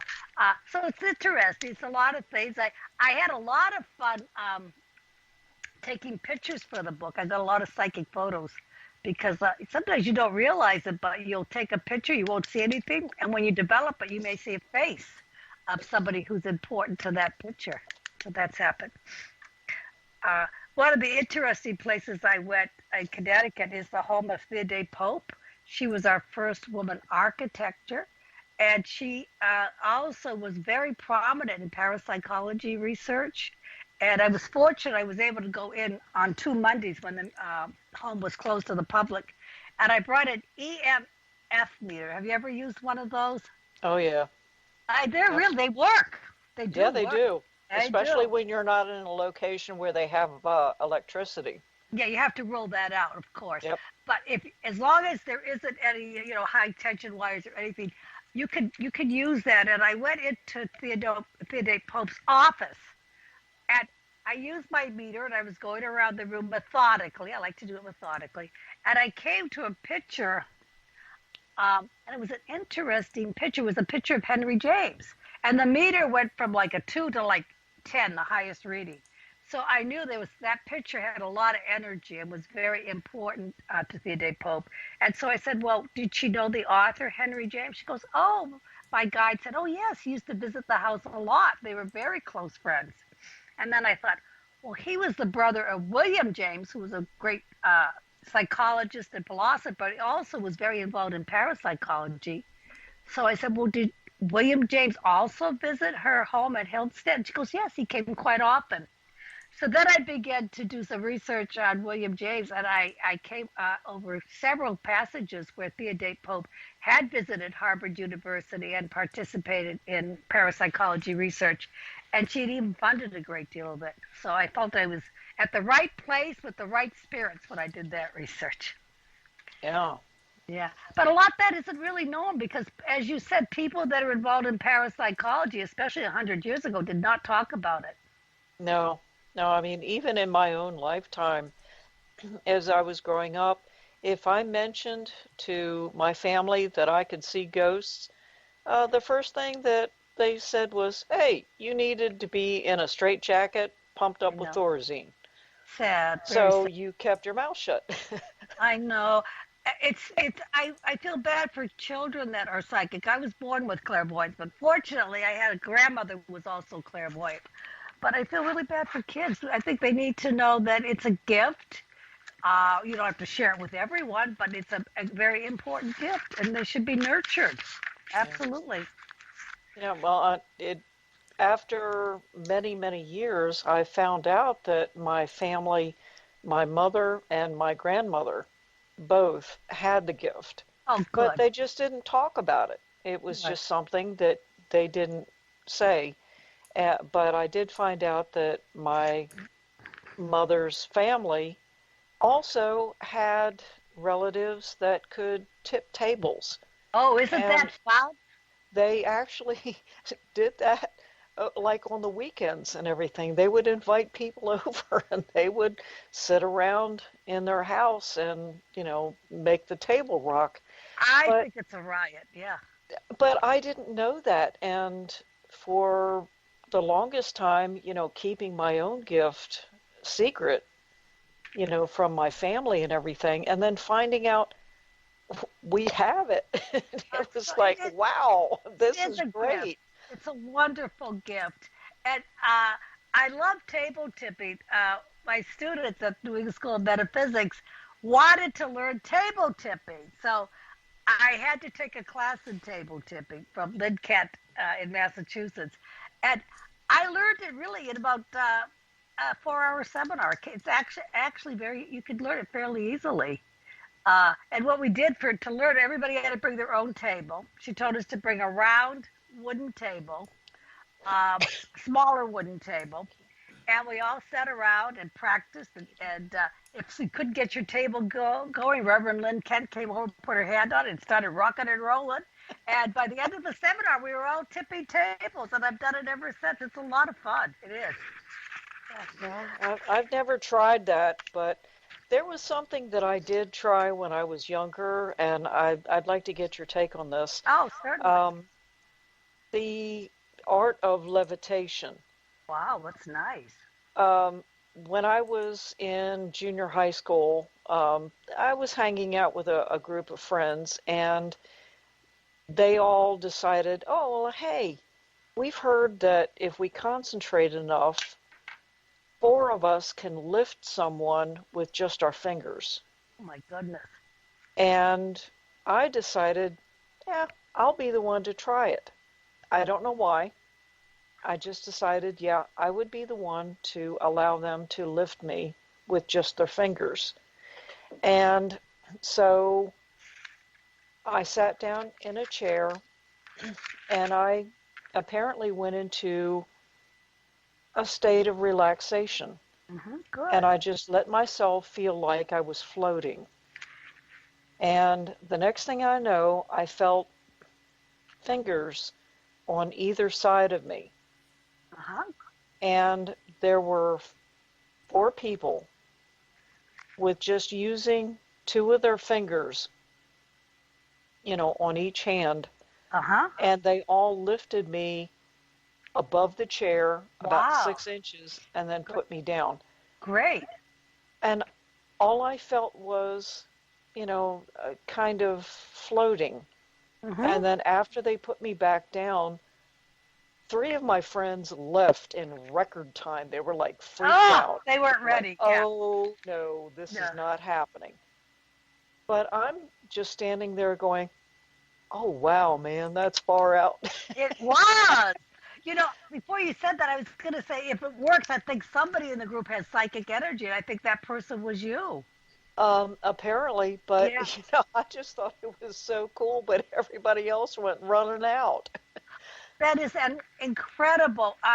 I've seen, when I was a teenager, you did it too, but I don't know who had the psychic energy. Perhaps I did or perhaps somebody else, but I've seen it done. It's incredible when it happens. Yeah. I've never levitated myself, but I have read a lot of accounts of levitations. Have you ever heard of Daniel Douglas Hume? No. Better known as D.D. Hume. He was a Connecticut. Oh, D.D. Hume. Okay. Yeah. All right. He came from New London, Connecticut, and I wrote a book for the History Press, Connecticut, in the golden age of spiritualism. So I had to research people in this area. But he was an incredible medium. But the thing that really astounded people was he could levitate. At the Cheney homestead, the Cheneys were very wealthy patrons. They owned the silk manufacturing industry in Connecticut in the heyday of Connecticut. And they invited D.D. Hume to do a seance. And they also invited 2 reporters from the Hartford Courant. And in the presence of these 2 reporters and a group of very well-respected citizens of the area, he levitated about 6 feet to the ceiling. He did. And he not only did it, he didn't do it just once, he did it 2 or 3 times. In England, there were also reports of people who were credible that said D.D. Hume levitated in the presence of Lord Adair. He was staying at his home, which was actually a castle, and he levitated horizontally out one window and in the next. That I can't say if it was true or not because I wasn't there, but I absolutely believe the report in Connecticut because there was several people that gave the same description. And the Hartford Courant reporters, 2 of them saw him, and they tried to even pull him down, but the force was very strong. I think he had very, very strong spirits around him that lifted him up. Definitely. Yeah. To this day, I still don't know how or why it happened. All I know is I felt like I was, kind of free. I didn't feel their fingers under me wonderful. or anything. Yeah. And I didn't hear anything. I didn't hear their voices. I didn't hear them talking or anything. Oh. But then suddenly when I could actually feel the chair, when I looked up and my friends were, like I said, totally freaked out. They said, Wow. How in the world did we pick you up I know. with just so many fingers? I think that's an incredible experiment. Are you going to try it again? I don't know that anybody around me would want to try. Never know. You should. Maybe when you get a congenial group of friends that would like to try it. Okay, well, I've got a few people I can ask. Yes, that would be fun, wouldn't it? Yeah. One of the things that I'm working on a new book on mediumship because I feel I've got as far as I can on mental mediumship. And the new book I'm working on is physical phenomena. I've been going to seances all over the country with mediums from Germany, England, and the United States who are absolutely able to levitate objects such as a spirit trumpet. Do you know what a spirit trumpet is? Yeah. It's an aluminum cone. Yeah. There are a few mediums still today who do physical mediumship, and what happens in a physical seance, they place a metal trumpet. It's usually aluminum. The old mediums used to use copper, but now they use aluminum because it's lighter. And it levitates, and it goes around the room, and you can hear spirit voices talk to you, which is quite an interesting thing to have happen. So that is something I'm investigating and trying to get more on, because I believe it's real. I think it's rare. I don't think it's like many people that can do it, but I think those that can are very talented. Hmm. Yeah. Well, I think when you visualize something like that, for most people, when they see a trumpet flying around the room during some type of session, they think of, okay, well, there's a bunch of wires, flying this thing around. So they're not likely to believe in it. Right. Well, I would say it's a very rare phenomena, and there's probably as many fake physical mediums as there are real. It's not. It's rare. It is rare, but it can be done by some. And when it occurs, is this wonderful feeling in the room of a very high spiritual energy, and there's this feeling of great joy and a feeling of the two worlds coming together, which I think is very important. Definitely. Oh, Elaine, what is your experience with ectoplasm, and have you ever encountered that? I have been in physical seances where ectoplasm has been produced, and it often the medium it has to be a trance medium, because the ectoplasm is extracted from the solar plexus of the medium, and you can actually see it come out. It's kind of shadowy. It's very cloudy looking, and it has kind of a musky smell to it. And the spirits use it to communicate. They use it to form faces or to come around and lift. Primarily, it's used in trumpet mediumship because they need to form ectoplasmic chords to the trumpet to lift it around the room. So that's what I've seen it used. Can you kind of explain that process? So it comes from the solar plexus. Then Right. Does it come out the mouth, or does it come out of the solar plexus? Oh, it comes out of all the orifices. But Really? Yes, using the mouth and the ears. Okay. Mostly out of the mouth. So it's not a pleasant sight to see. You see the people with all the ectoplasm coming out, and you look at it, but you realize what a great effort spirit goes to produce that. And there have been wonderful scientists that have explored ectoplasm and are still exploring it. I think it's an important form of mediumship.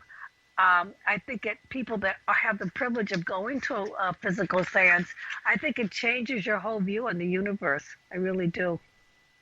Now, is this formed from the medium, or is this formed from the spirit? Well, no, the ectoplasm is extruded from the solar plexus area of the medium Okay. and all of the sitters. Everybody, usually there are a lot of mediums in the room, and we all meditate together, and we all give energy. We give some of our own ectoplasm. It's as I say, it's a very unique phenomena. It really is life-changing when you see some of the things that occur in physical phenomena. And it also gives you a new view on physics, the laws of physics, because it's very different. One of the reasons I got into physical mediumship, back in 1997, I was invited to do the official Houdini seance at the Goodspeed Opera House in East Haddam, Connecticut. And the reason they chose a Connecticut medium was because the play Metamorphosis was playing at the Goodspeed Opera House. Of course, I was very honored to do it. And while I was there, we had at midnight on October 31st, we were on stage. We had this huge oak table, and we had 12 people sit around it. I was the medium, and we had people that had written about Houdini. And also next to me was Marjorie Crandon's great-granddaughter. She was a very famous Boston physical medium. And I chatted with her briefly while we were getting ready. And I was surprised that she had no real knowledge of the great work that her grandmother, Marjorie Crandon, did. And that kind of made me want to learn more about Marjorie Crandon and tell the world more about her. So I spent a couple of years researching physical mediumship, because Marjorie Crandon was a physical medium. She did table tipping. She did trumpet mediumship.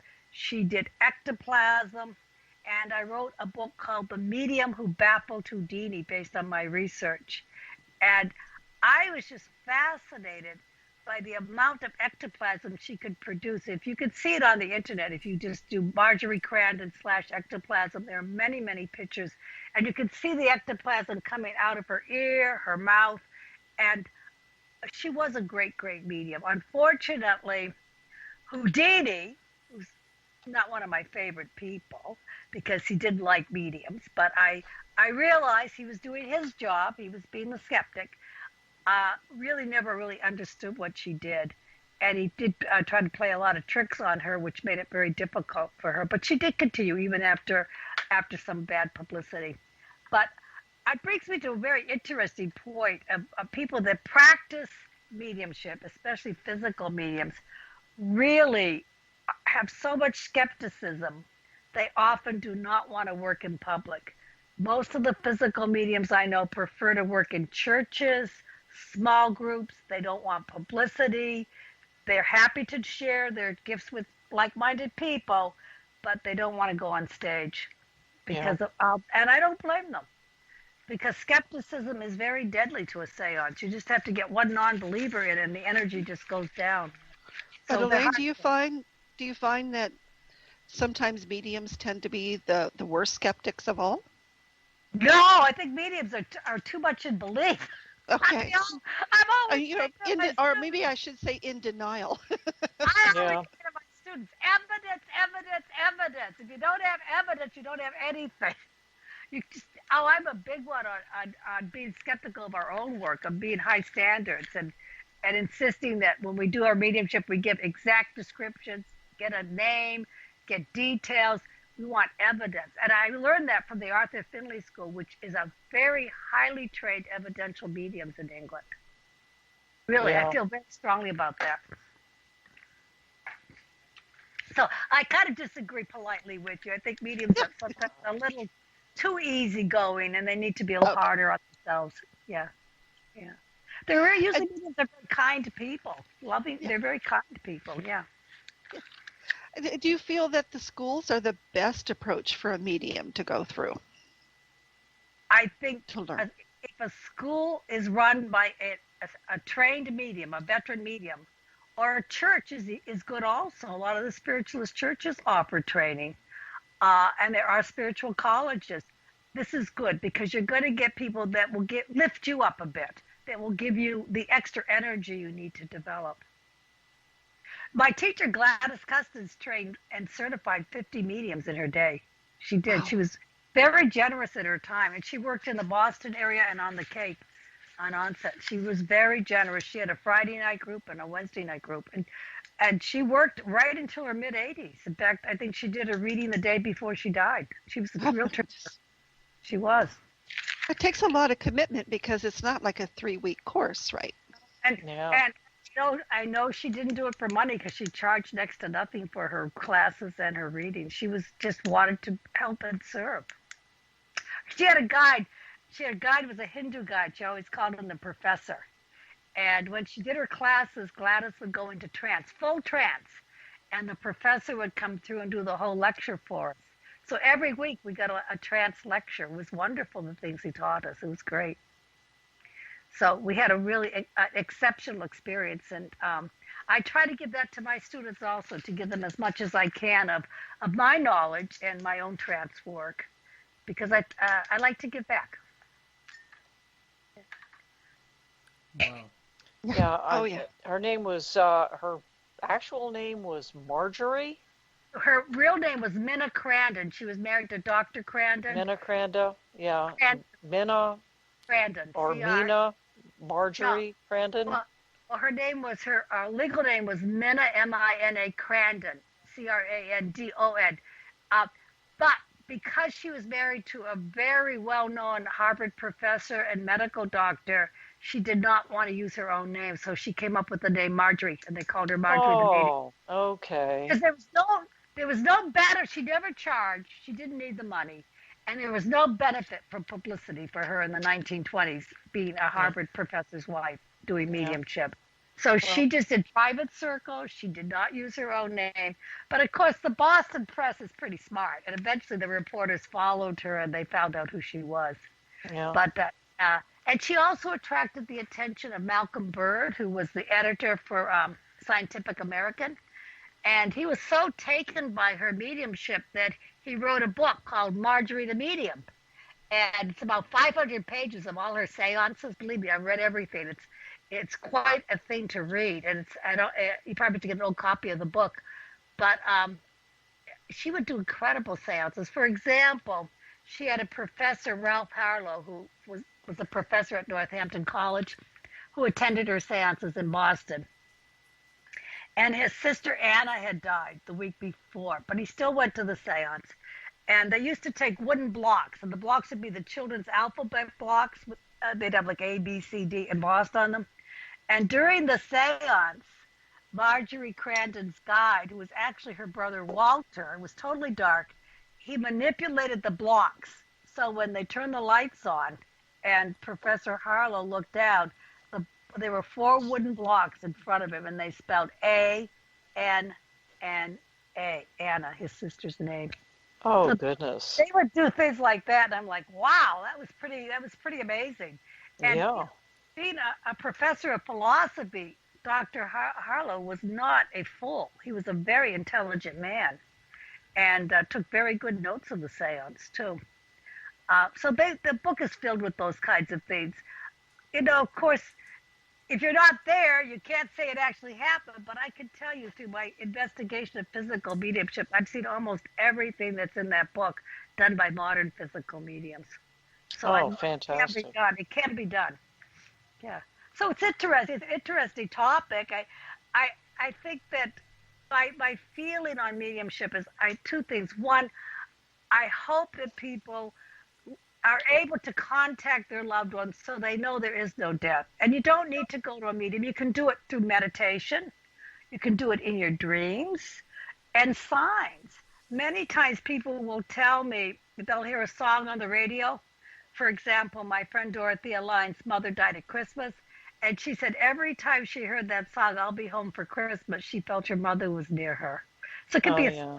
You know, it could be an article that people give you, or I find pennies. I often say to people, if you find a penny, it means a loved one is near, because a penny says, "In God we trust," which is a very symbolic thing. The American Indians like feathers for good luck. You know, you'll be surprised that these will come in. And I do feel most people in our society do believe in life after death. I really do.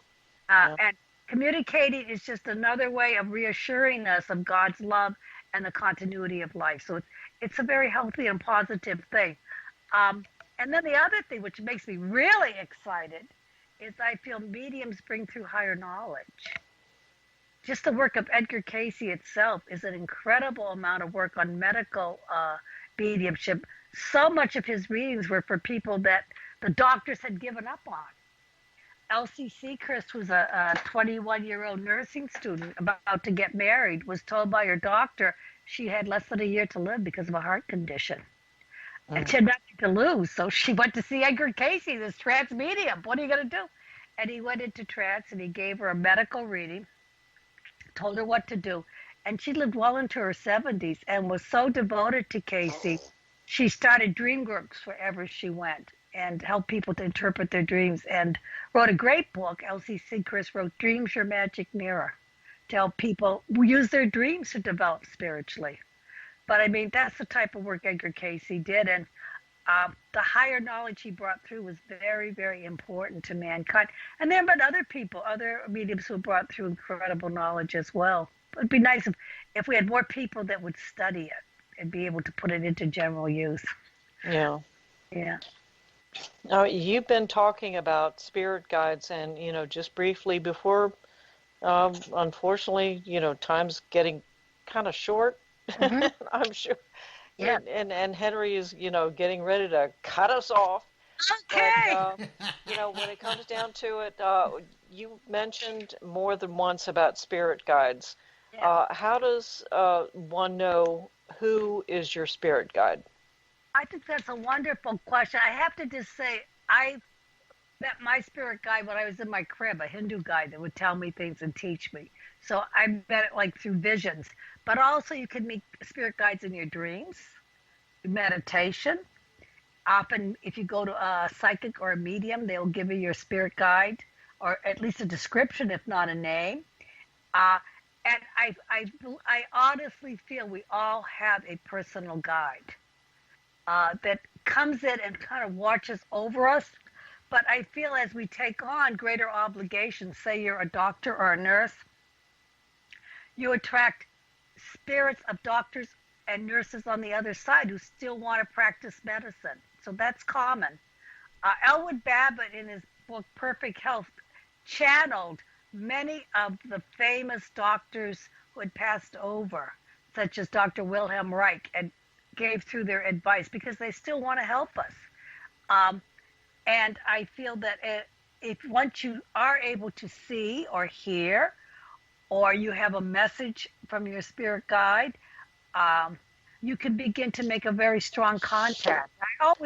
I always ask my guides to be present before I do like a radio show. I pray and meditate, or before I do a class, I ask the guides to be present. I simply pray for the highest and best. And I think as you do so, your guides will help you. Now, they don't take over your life, believe me. We have our own lessons, and they are not going to do the work for you, but they will give you direction. And I think that's very important. Sometimes when I'm in a very tough period, I'll say, can you at least tell me when it's going to end? And they'll say, well, maybe August will be better, but I still have to work through whatever I have to work through. Yep. Yeah. But it adds a wonderful dimension to our lives. And I know a lot of people of the Catholic Church believe in angels. They talk about angelic presences, which is very important. And American Indians, they are so in touch with the other side, the Native Americans. They make us look like savages. They believe in spirit medicine. They believe in totem poles. The young men do the vision quest. The whole purpose of the vision quest is to get in touch with your spirit guide and have a direction in life. Yeah. Very much. So we have a lot to learn from our Native Americans as well that could teach us. And they always believed in ecology. When they took something out of the earth, they put something in. They took care of Mother Earth, which is important. So, but in Tibet, it's interesting. Tibet Nation, they have a chief oracle. When they make decisions, they ask the oracle is actually a medium, to go into a trance and advise the counselors as to what to do for the nation, which I think is interesting too. Ooh. Awesome. Yeah, Wouldn't that be weird if we did that here in the United States? Oh, we have, but it's always hush hush. It's hush hush. That's true. Jean Dixon, who was also a medium and an astrologer, visited the White House at the request of Franklin Delano Roosevelt. And in her autobiography, she had the enviable task of hiding her her crystal ball. She used a crystal ball under her first stole to get past the guards. She did it. And FDR asked her, Franklin Delano Roosevelt asked her how long he had to live, and she put her index and her thumb finger together to say just a little, and he died 4 months later. Oh, no. Wow. He was an amazing president. He was. I mean, people never realized how limited he was in his mobility. He had the greatest attitude. He was an Aquarian. He was a great president. He came from privilege, but he cared about the average person. And I think he did a lot to get us out of the depression and to keep a cheerful mood during tough times. That's what we need in the White House now. We need someone to lead us, keep us in good spirits, and show us our possibilities. So we should all be praying for that kind of leadership. I hope Franklin Delano Roosevelt is walking the halls of the White House and helping people. We need his help now. Yes, we do. Whether Democrat or Republican, we still want good people in. Yeah. All right, Whose dog's barking? it's not Jeff. mine. Oh, that'll be here, but I'm trying to mute it so that it doesn't get to me. No, it's cool. That's cool.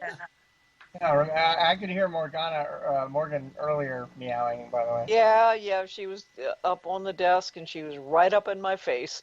Oh, is that a cat or a dog? Cat, Morgana. Cats are so psychic, aren't they? Yep. All right, our time is quickly running out, and I do want to take time to thank Elaine for being with us again tonight. Always a great guest, and love having her on. Since I don't have any outro music or commercials to play, we still got a minute or two to talk. But I wanted to thank you for being with us, and Thank you. I want you to stay on till after we're off also, and we'll chat with you for just a minute. Okay, thank you. I'd be glad to, Henry. Thank you so very much, Elaine. Oh, my pleasure. I enjoyed the chatting. I enjoyed all the wonderful questions people asked. Well, good. Who is our guest for next week? Oh, next week our special guest is George Lunsford, actor, paranormal investigator, and author of the Legends, Myth, Monsters, and Ghosts series. So please tune in. That ought to be interesting. Hopefully, I'll have everything fixed and everything by then. It went very smoothly tonight, Henry. It did a great job. Yeah. Yeah, No except for me storms. losing stuff. Interestingly enough, it'll still have the outro on the YouTube video version, by the way. Yeah, you've got that, and I've got others. I'll cut them and save them, so I'll end up with all that stuff again to be able to do stuff the right way. And I'll have to get commercials off our site. So hopefully Tonight's show is brought to you by Mercury Retrograde. that Just could be flexible. that could be what's happened. I tell you. But I appreciate everybody hanging in there, even though I had problems. And I guess it's just about time for us to go. So I guess we will see you next week at the same time. Same bat station, same bat time. Yes, same station, same bat time. Yes. So until then, this is Henry Foister, Jeffrey Gould. Barbara Duncan. and Tabby we will Cat Cash. see you. We will see you next week at the same time. So till then, good night and have a safe week, and we will see you later.